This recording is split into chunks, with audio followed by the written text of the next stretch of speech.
Meu nome é Marcelo Canelas, eu sou repórter do Núcleo de Reportagens Especiais do Fantástico, da TV Globo, e sou um dos vencedores do Prêmio Sebrae de Jornalismo.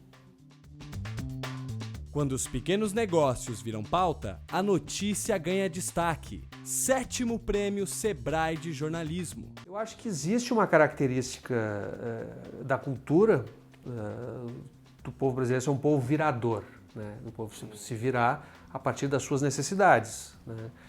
A gente tem uma ausência do Estado grande em vários setores da economia brasileira, em que a população está praticamente sozinha e tem que se virar. Então, culturalmente, o brasileiro é um empreendedor nato, né? Afora essa questão da cultura, quando se tem as condições, quando o Estado oferece condições, ou quando a realidade oferece condições a ele, você nota uma resposta quase que imediata das pessoas, né? e uma busca por esse caminho. O Brasil vem mudando, a gente reclama muito da situação econômica do Brasil, mas se você comparar com 30 anos atrás, você nota que o Brasil como um todo melhorou um pouco, né? E é natural que a aspiração das pessoas suba por essa mesma escada, né? À medida que você vai melhorando de vida, as tuas aspirações econômicas e de vida e de tudo mais também vão subindo.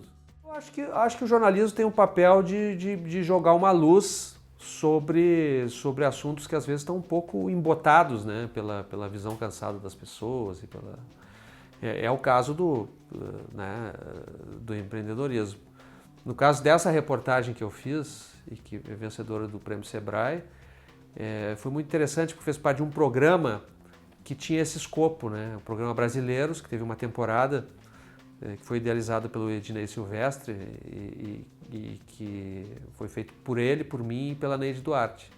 E nós escolhíamos histórias em que as pessoas mudavam a sua vida e a vida da comunidade ao redor.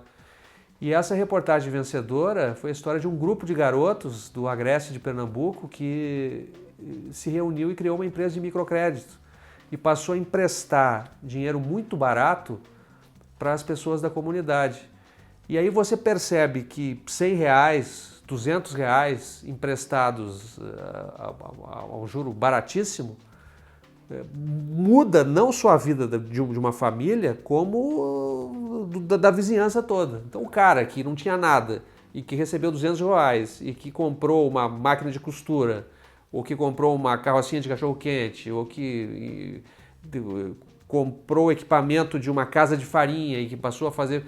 De repente isso movimenta a economia do quarteirão, dali a pouco já tem gente vendendo para o outro, que compra do outro, que transforma a vida de uma comunidade a partir de uma ideia, né?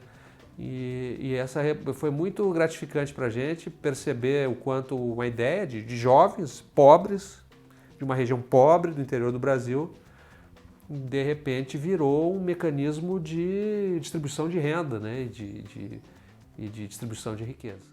Pelo menos o critério que eu utilizo para sugerir pautas é aquilo que eu considero relevante, o que eu considero importante, o que eu considero injusto, aquilo que me incomoda como pessoa. É legítimo que se transforme em substância noticiosa, em proposta de pauta e tal.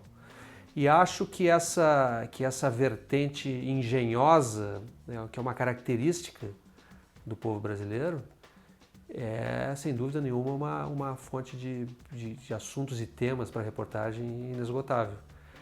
Especialmente quando se trata de uma parcela da população que de repente recebe uma ferramenta que lhe permite traçar o seu próprio destino. A partir daí é um caminho inesgotável para histórias humanas e para histórias de sucesso mesmo.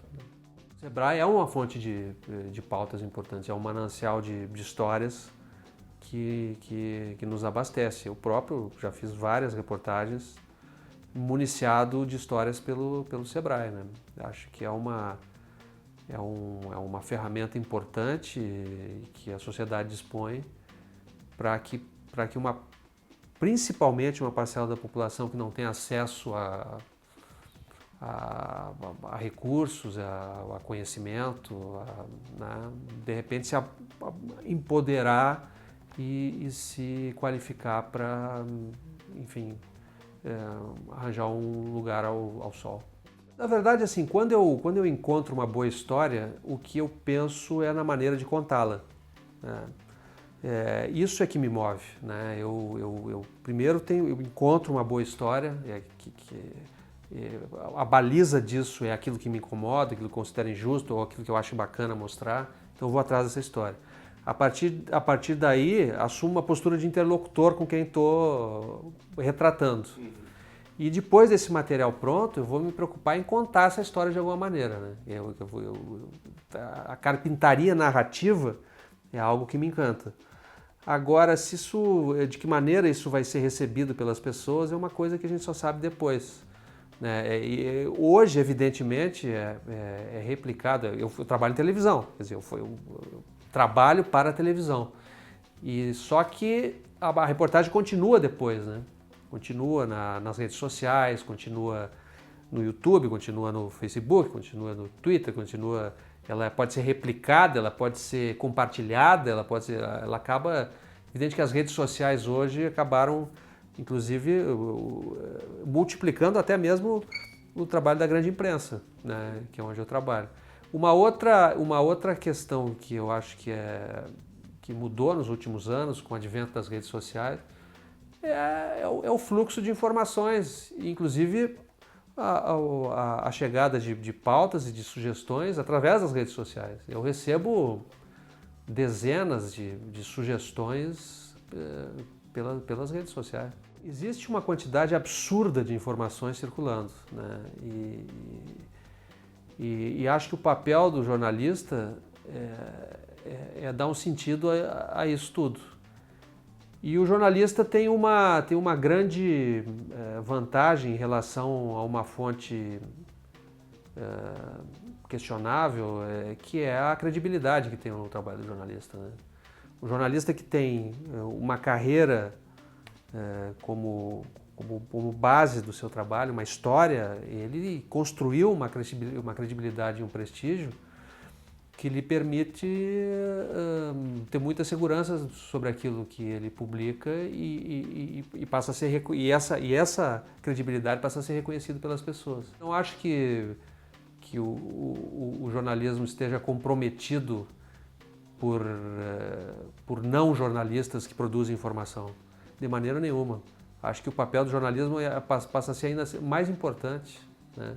Existem casos de informações que à primeira vista parecem informações fantásticas, desconcertantes, e que a uma análise mais profunda você vê que não passa de ficção, não passa de invenção, né? Muita história circulando pela internet é falsa. Eu acho que a figura do empreendedor como conceito ela é superior à figura do empresário. O empreendedorismo é uma atitude diante da vida. Um vendedor de pipoca pode ser empreendedor, né? Um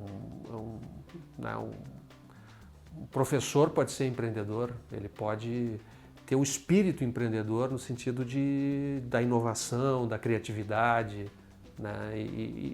E do contágio das pessoas em volta pelo trabalho coletivo, né? Então eu acho que o conceito de empreendedorismo é superior ao conceito de empresário, no meu ponto de vista.